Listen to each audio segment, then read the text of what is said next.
hana wala jamani, soba. Hey, yaani hata kuingiza nguo pia hajaingiza. Huyu mtoto jamani, nimfanye nini mimi? Hey, nakwambia nashachoka tena. Huu mwaka mimi nishachoka. Yaani ndio kukwambia wazeeni mtoe machango. Hey.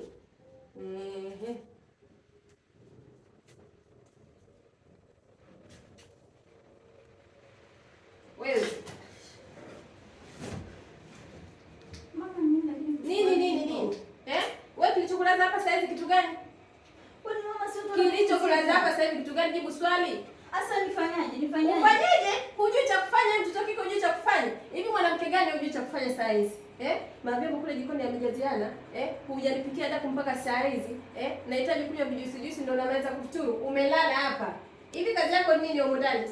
Lakini mama si nauliza, alafu sikiliza, ninapoongea usinipatie sauti na macho yanakuwa chini. Si unanielewa Kiswahili au niongee Kikwelu ndio utanielewa? Naomba ushuke haraka sana, kantakatishie jiko. Kwani mama kantakatishie jiko. Sitaki kusikia chochote kuhusu mama. Nitakatishie jiko Sio kuona umelala hapa mimi saa hizi. Wewe, hivi sasa mtoto wako umepumzika hapo, ungekuwa kwako?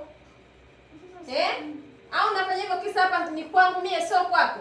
Umekuja kufanyaje? Nilikuita nataka msaada mimi. Ungebaki huko, lakini kwangu mimi sitaki lele mama. Tunaelewana? Mama lakini tunaelewana. Sitaki lele mama mimi. Umemaliza kufuturu unanitakatishia jiko, unaandaa mazingira mazuri ya baadaye. Sio unakuja kulala ovyo hapa. Daftari ja kulala ovyo. Kama nyumba yako ya lalilali ovyo hivi. Mama nasubiria daftari nani? Ishuke iende wapi? Iende wapi?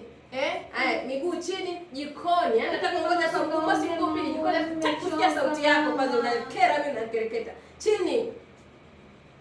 Afu mimi sitaki ninapoongea na mtu awe ana nini. Hapo mshuke chini unataka sana haraka. Wewe babu pedo. Ala. Ujeuri tu.